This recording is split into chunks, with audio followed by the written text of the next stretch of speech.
Ditch him and come with me, the millionaire told the humiliated bride. Julia Gomez never imagined the most important day of her life would start with a public humiliation. She was in the bridal suite of St. Michael's Chapel in Phoenix, Arizona, adjusting the borrowed gown her cousin lent her. The fabric was simple, but she'd hand-stitched tiny, intricate flowers onto the sleeves for 3 weeks. Her hands trembled as she traced the edges of the veil her mother had worn 30 years ago. "You look beautiful, sweetie," her mother Maria said, tucking a stray lock of hair behind her ear. "I'm so nervous, Mom," Julia replied, smiling with tear-filled eyes. "It feels like a dream to marry Rob." Rob Sullivan was everything Julia thought she wanted. He managed a reputable car dealership downtown and always dressed sharp. They'd met 2 years earlier when she was working as a cashier at a local grocery store. Rob won her over with flowers and promises of a better life. The church was nearly full. Julia recognized the faces of Rob's friends, mostly people she barely knew. On her side, it was just her mom, 2 cousins, and a few neighbors from the quiet street where she'd always lived. The processional music began. Julia walked slowly down the aisle, her heart pounding. Rob stood at the altar in his gray suit, but his expression wasn't what she expected. He looked stressed. When Julia reached the altar, the officiant began the ceremony. Everything seemed normal until Rob's mother, Mrs. Sullivan, rose from the front pew. "Stop, please," Mrs. Sullivan said in a loud, firm voice. The officiant paused. People started murmuring. Julia felt a knot in her stomach. "I need to say something before this wedding continues," Mrs. Sullivan continued, looking directly at Julia. "My son deserves better than this." "Mom, please," Rob muttered, but he wouldn't meet Julia's eyes. "No, Robert, I've kept quiet for too long." Mrs. Sullivan turned to the guests. "This girl has nothing. She couldn't even afford her own wedding dress. Look at her. My son will be supporting a woman who brings nothing to the marriage. No college degree, no resources, from a family struggling to make ends meet." Julia felt tears burning her eyes. She looked at Rob, waiting for him to say something, to defend her, but he just lowered his head. "Mom's right," Rob said quietly, but loud enough for Julia to hear. "I think I made a mistake." The silence in the church was deafening. Julia couldn't breathe. She looked at her mother, who was crying in the pew, and felt the shame burn across her face. Just then, a deep, masculine voice echoed from the back of the chapel. "Excuse me." Everyone turned to see who it was. A tall man in his mid-30s in an immaculate black suit was walking up the aisle. His eyes were steady, and his presence silenced the entire church. Julia recognized him instantly, though she'd never spoken to him. It was Nathaniel Nate Parker, the owner of the Parker Hospitality Group, one of the wealthiest families in Arizona. She'd seen him a few times at the grocery store where she worked, always polite, always friendly to the staff. Nate stopped beside Julia at the altar. He looked at Rob with a mixture of contempt and pity.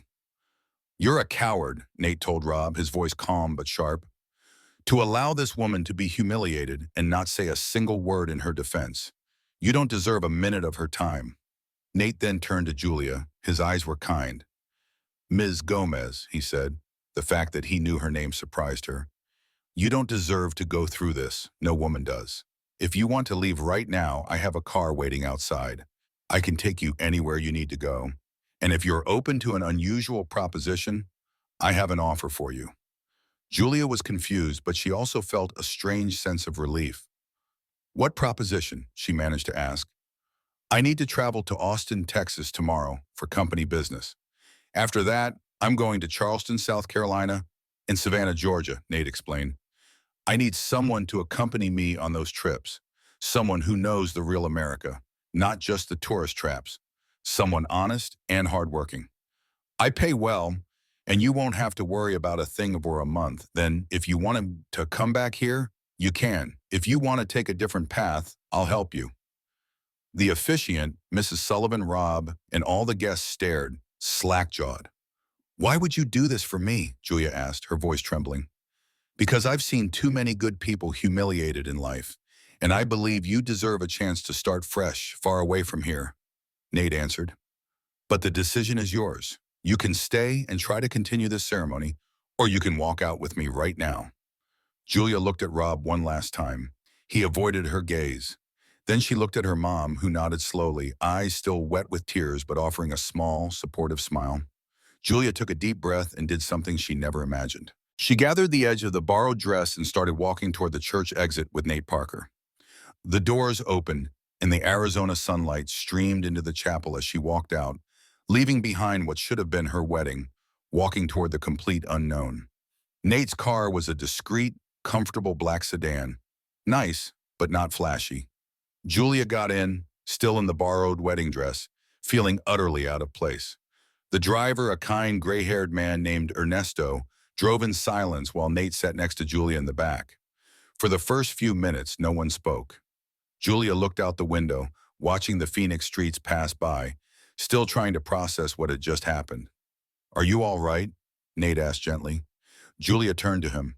Now that she was closer, she could see he had warm brown eyes and small crinkles around them when he smiled. "I don't know," she answered honestly. "You should be married right now to a man who didn't defend you when you needed it most," Nate said, not cruelly, just stating a fact. "That's not a marriage, that's a prison sentence." Julia felt the tears return, but this time they were tears of relief. "Why did you do that?" she asked. "You don't even know me." Nate was quiet for a moment, looking out the window. "I do know you, Ms. Gomez," he finally said. "Not personally, but I know who you are. Every Thursday when I stop by the grocery store on Main Street, you always greet my staff with a smile, even when they're stressed. You help older customers load their bags. Once I saw you give your own lunch to a child who was crying because his mom couldn't afford to buy him a snack." Julia was surprised. She didn't even know he'd noticed those things. "That's nothing special," she murmured. "Of course it is," Nate countered. "It shows who you are. And today, when I received an invitation to the wedding through an acquaintance of Rob's—" "You received an invitation?" Julia frowned, confused. "Rob wanted to impress people." Nate gave a bitter smile. "He invited several local business people, hoping they would show up. I usually don't go, but this time I did. Something told me you were going to need help." They arrived at the small, simple house on her street where Julia lived with her mom. Nate waited in the car while Julia quickly went inside, changed her clothes, and grabbed a small suitcase. Her mom helped her. "Are you sure about this, honey?" Maria asked, worried. "I'm sure of nothing, Mom," Julia admitted. "But I know I can't stay here now. Not after what happened. I need some time away." "He seems like a good man," Maria said, glancing out the window at the car. "But be careful, the world out there is different." "I will be," Julia promised, hugging her mom. "I'll call you every day." 20 minutes later, Julia returned to the car in jeans, a simple shirt, and sneakers. Nate smiled when he saw her. "Much better," he said. "Now you look comfortable." They drove to Nate's house, a large but unpretentious estate on the outskirts of Phoenix. There, Nate better explained the situation. "I genuinely need to make these business trips," he began, as they had coffee in the living room. "I'm opening a new boutique hotel in Charleston and need to resolve issues at another property in Austin. I usually travel alone, but lately I've realized I spend too much time working and not enough time actually experiencing the local life." "And what would I do?" Julia asked. "You'd come with me to meetings if you wanted, but mostly I want you to show me the real places you know," Nate explained. "The local farmers markets, the tiny diners that make authentic regional food, the stories of the people. You'd be like a personal guide and an honest companion." "But why me?" Julia still didn't completely understand. "Because you don't want anything from me," Nate answered simply. "You didn't know who I was when we saw each other at the store. You were kind because that's who you are, not because I had money. That's rare in my world." Julia thought about that. It was true. She hadn't known Nate was wealthy when she saw him. He always wore simple clothes, talked to everyone, and never acted superior. "And how much would you pay?" she asked, feeling a little uncomfortable but knowing she had to ask. $2,500 a week, Nate replied. "All expenses paid, and when we return, if you want, I'll help you find a better job, maybe in the administrative area of one of the hotels." Julia did the math in her head. In a month, she'd earn more than she'd made in 6 months at the grocery store. She could help her mom, maybe even get them a better place to live. "I accept," she said, her voice firmer. "But I have one condition." Nate raised his eyebrows curiously. "What is it?" I want everything to be clear and professional, Julia said, looking him in the eyes. I'll be working for you, but I don't want people to think anything else. My reputation is already tarnished today. I don't want to make it worse. Nate nodded seriously. You have my word. This is strictly professional. You'll have your own room everywhere we stay. And if at any time you feel uncomfortable, I'll take you home. No questions asked. They shook hands, sealing the deal. That night, Julia slept in one of the guest rooms at Nate's estate. She stared at the ceiling, thinking about how her life had completely changed in just a few hours. This morning, she should have been waking up as a married woman. Instead, she was about to embark on a cross-country trip with a man she barely knew. But for the first time in a long time, Julia felt something she hadn't felt in years. Hope. Hope that maybe her life could be different from what she'd always imagined. The journey began the next morning. Nate and Julia left early for Austin, Texas, with Ernesto driving. Along the way, Nate worked on his laptop while Julia watched the scenery change out the window. When they arrived in the capital, Nate had meetings at his downtown hotel. Julia planned to stay in the room, but he invited her to join him. You can learn how the business runs, he said. Who knows, maybe it will be useful to you in the future. The meetings were about hotel renovations, new hires, and marketing strategies. Julia observed everything carefully. Nate treated all the employees with respect, from the general manager to the staff serving coffee. He remembered everyone's names and asked about their families. In the afternoon, the meetings ended. Nate packed his papers and looked at Julia. Now it's your turn, he said with a smile. Show me the Austin that tourists don't see. Julia thought for a moment and then smiled. I know a place, she said. They took a taxi to a smaller historic district. Julia led Nate to a little cafe called Rose's Corner, which she had visited years ago with her mom. The place was simple, with worn wooden tables and walls decorated with old photos of the city. My mom brought me here when I was 15, Julia recalled as they sat down. It was the first time we'd traveled outside of Arizona. She saved up all year just to take me on that trip. They ordered savory breakfast tacos and rich, creamy coffee. The food was delicious, made with the old family recipes. Nate ate with genuine enjoyment. This place is incredible, he said. How did you remember it after all these years? Some moments just stick with you, Julia replied, smiling as she remembered the day with her mom. That was one of the happiest days of my life. As they chatted, Julia realized Nate was very different from what she imagined a rich man would be like. He asked sincere questions about her life. He listened carefully and didn't feign interest. He was genuinely engaged. How did you start with the hotels? Julia asked. Nate was thoughtful for a moment. My dad had a small inn back in Phoenix, he began. Nothing fancy, a simple place where workers and families would stay. I grew up helping out there. I learned that true hospitality isn't about how many stars you have, but about how you make people feel welcome. What about your parents? Julia asked. My dad died 5 years ago, Nate said, sadness in his voice. Cancer. My mom lives in San Diego with my sister. I visit when I can, but work keeps me very busy. You have family, but you live alone, Julia observed. That sounds lonely. It is, Nate admitted. Sometimes I wonder if I focus so much on business that I forgot to build a personal life. There was a moment of comfortable silence between them. Julia felt a rare connection with this man who, under normal circumstances, would never have crossed her path in this way. In the following days, they visited other places. Julia took Nate to a large farmer's market, where she showed him where to buy authentic Southern spices and local crafts. They went to a small bookstore that sold rare first edition books. Nate bought 3 books of American poetry. I haven't read poetry in years, he said, flipping through one of the books. My dad used to read it to me when I was a kid. That night after dinner at a charming, simple restaurant Julia chose, they walked through the city square.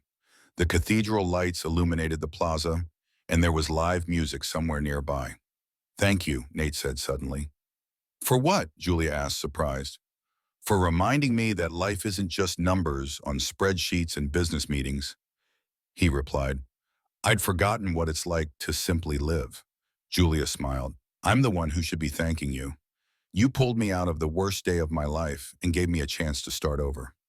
Tell us, what city and state are you watching this video from? I'll be reading all the comments. They returned to the hotel late that night. Julia was tired but happy. For the first time since Rob humiliated her, she hadn't thought about him all day. Instead, she thought about how good it felt to talk to someone who truly listened to her, who valued her opinions and stories. But there was something else Julia was starting to feel, something that scared her a little. She was starting to enjoy being close to Nate, not just because of the opportunity he was giving her, but because of the person he was. And as she lay down that night, Julia wondered if Nate felt the same way. The trip to Charleston, South Carolina was different. Nate seemed more relaxed, chatting more during the drive. He told stories about his early business mistakes, about difficult guests and employees who became friends. Julia laughed genuinely, something she hadn't done in a long time. When they arrived in Charleston, they stayed in one of Nate's hotels, a beautiful colonial-style place with internal courtyards full of flowers. The hotel was about to undergo a major remodel, and Nate needed to supervise the plans. During the day, while Nate worked, Julia explored the city. She visited the local market, tried authentic Gullah Geechee cooking for the first time, and talked to artisans selling colorful handmade sweetgrass baskets. In the afternoons, when Nate finished his meetings, she would take him to see those places. "You have to try this," Julia said, taking him to a famous seafood shack. "It's the best local bite in Charleston." Nate ate with gusto, a little bit of sauce dripping from the corner of his mouth.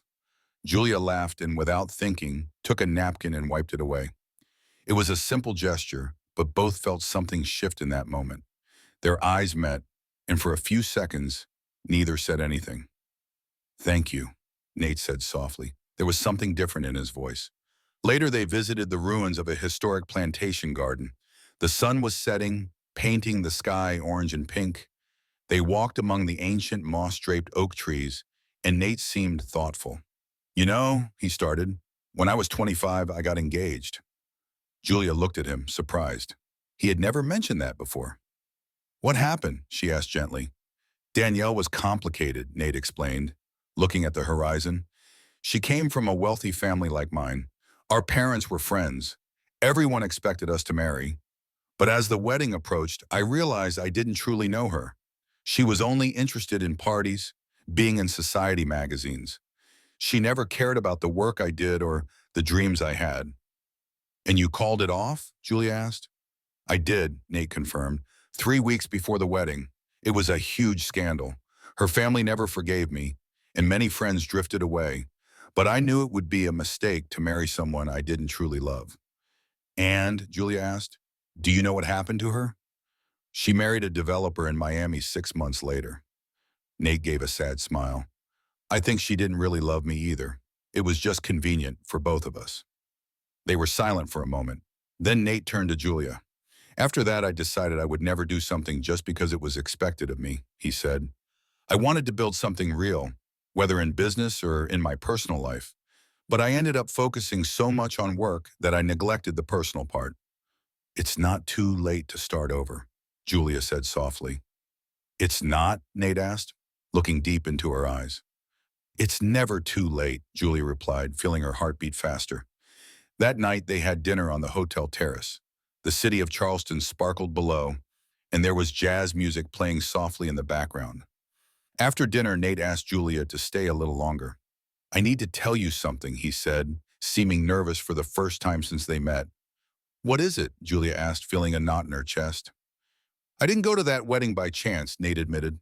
"I had seen you at the grocery store many times, and every time I went, I hoped to see you. You always seemed so genuine, so kind to everyone.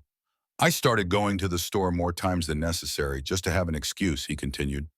Julia was speechless. "When I got that invitation and saw it was your wedding, I felt devastated," Nate went on. "But I knew I didn't have the right to feel anything. You had your life, and I was just a stranger. But something told me to go to that chapel. And when I saw what was happening, when I saw that coward humiliating you, I couldn't stay silent." "Nate," Julia began, but she didn't know what to say. "I know you're going through a tough time," Nate said quickly, "and I don't want you to think I'm taking advantage of that. But I needed to be honest. These past few days with you have been the best I've had in years. Not because of the places we visited, but because of you, because of who you are." Julia felt tears well up, but this time they were happy tears. I feel the same way, she admitted. I was so focused on marrying Rob because I thought it was my only chance to have a better life. But these past few days with you showed me I was chasing the wrong life. I wanted security, but what I really needed was someone who truly saw me. Nate took her hand across the table, their fingers naturally intertwining. Then maybe we can figure out where this goes, he asked, unhurried, in the right time. Just together. Together, what Julia repeated, smiling through her tears. They stayed there holding hands, looking out at the Charleston lights, knowing that something important had begun between them. The last stop of the trip was Savannah, Georgia, a city of moss-draped squares and stunning antebellum architecture that Nate always wanted to explore better. But this time, the journey had a different meaning. It wasn't just about business or Julia being a guide.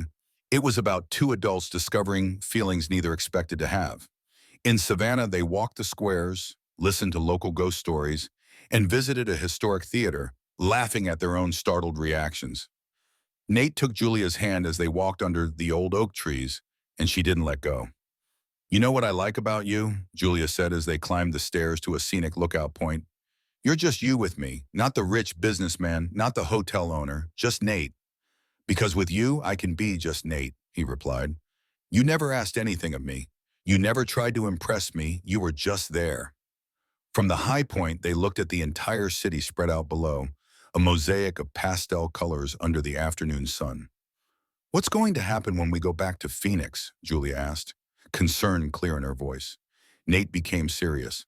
Well, I've been thinking about that, he said. The job offer at my hotel still stands, but I also thought of something more. You have a talent for dealing with people, for making real connections. I'd like you to consider working with me for real, not just as an employee, but as someone who can help me make the hotels more human, more connected to local communities. Are you serious? Julia asked, incredulous. Completely, Nate replied. You showed me an America I had forgotten. Imagine if we could do that for our hotel guests. Real experiences, local food, regional artisans. You'd be perfect for developing that. Julia felt the emotion rise in her chest. It was more than she ever dreamed of. But what about us? She asked. As employees? And what else? Let's take it slow, Nate said, smiling. You'll work at the hotel. You'll have your own apartment if you want. You'll be independent, and we'll get to know each other better without rushing. We're going to do this right. Julia nodded, smiling through tears. They returned to Phoenix a week later. The news of what happened at the chapel had already spread, but this time Julia didn't care. She had something more important, a future she chose, not one chosen for her. Her mom, Maria, was overjoyed to see her.